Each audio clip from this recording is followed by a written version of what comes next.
Como o intestino saudável influencia toda a saúde do nosso organismo? Olá, eu sou o Dr. Thiago Volpi e hoje eu vou falar sobre o segundo cérebro que vocês têm em seu corpo. E também vou ensinar como você pode potencializar esse segundo cérebro.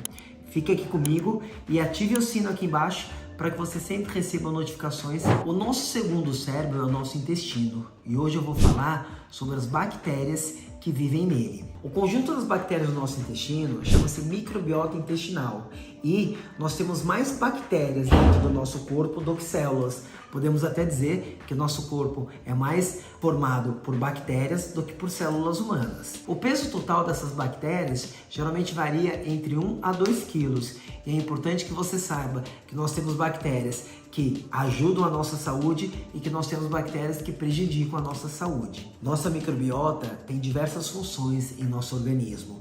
Logo ao nascer, são as bactérias que nos ajudam a digerir o açúcar do nosso leite materno. Elas também nos ajudam a digerir fibras e elas também ajudam o nosso sistema imune a se formar e depois a se manter saudável. E por que eu chamo o nosso intestino de segundo cérebro?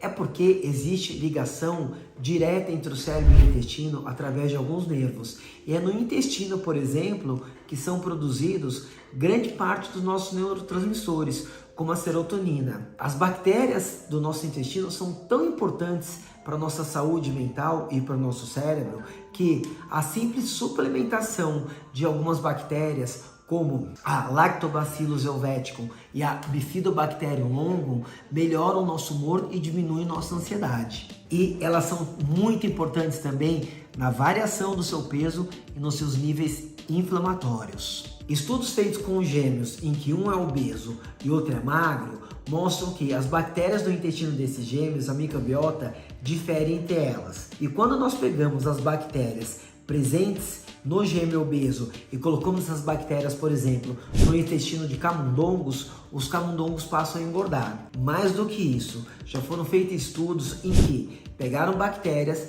presentes em camundongos obesos e colocaram em camundongos magros. E esses camundongos magros, depois de um tempo, passaram a engordar. E o contrário também ocorreu. Se pegamos as bactérias dos camundongos magros e colocamos nos camundongos obesos, esses camundongos obesos tendem a emagrecer. E por que isso acontece? Porque as bactérias em nosso intestino influenciam na absorção de nutrientes, em qual nutrientes vamos absorver e em qual não vamos. E dependendo do tipo de nutriente que estamos absorvendo, nós podemos aumentar a produção até de hormônios que controlam o nosso apetite, como o peptídeo YY e o GLP-1.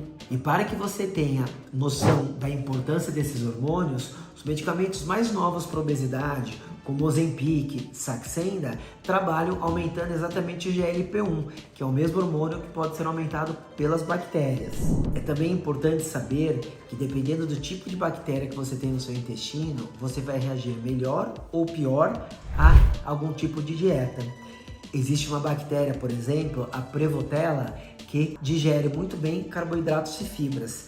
Quando indivíduos que têm essas bactérias no intestino fazem uma dieta rica em fibras e com carboidratos, eles acabam perdendo mais peso do que indivíduos que têm pouco dessas bactérias. Ou seja, com o tempo, dependendo do tipo de bactéria que você tem no seu intestino, nós vamos poder escolher diferentes tipos de dieta para que você faça. Ingerir somente os probióticos vai ter um peso pequeno no seu emagrecimento. O importante é você ingerir os probióticos e ingerir também as chamadas fibras prebióticas, que são uma espécie de alimento para essas bactérias do bem, que nos ajudam a emagrecer. A própria velocidade de absorção dos carboidratos em nosso intestino difere quando temos microbiotas diferentes. Pode ser que eu, por exemplo, digira uma batata inglesa em uma velocidade e você digira a batata inglesa em outra velocidade, se nós tivermos diferentes tipos de bactérias no intestino. A velocidade com qual você digere os carboidratos e picos de açúcar no sangue aumentam a chance de você engordar e de você ter diabetes. Então, uma microbiota que consiga desacelerar a velocidade de absorção dos carboidratos vai te ajudar a emagrecer e vai evitar o diabetes. Existem, inclusive, estudos que estão mapeando quais tipos de bactérias os indivíduos têm em seu intestino para que a gente consiga personalizar quais são os alimentos que eles devem comer que combinem com essas bactérias e que sejam absorvidas de maneira lenta pelo intestino. Você já deve ter ouvido falar bastante também sobre a inflamação. Nós sabemos hoje que a inflamação está envolvida em diversas doenças crônico-degenerativas, como diabetes, doenças cardiovasculares, Alzheimer e mesmo câncer. A inflamação em si não é uma coisa negativa. A inflamação é uma resposta que o nosso corpo dá quando ele ativa o sistema imune para se defender de algum invasor. O problema é que o estilo de vida que vivemos hoje é extremamente inflamatório. Dietas com quantidades muito altas de açúcar, de gorduras, de calorias e mesmo comidas industrializadas fazem com que nós vivemos em uma espécie de inflamação permanente. Um corpo inflamado não consegue emagrecer adequadamente. Um cérebro inflamado funciona de maneira mais lenta do que um cérebro saudável. E existem bactérias que podem aumentar a inflamação e bactérias que podem diminuir.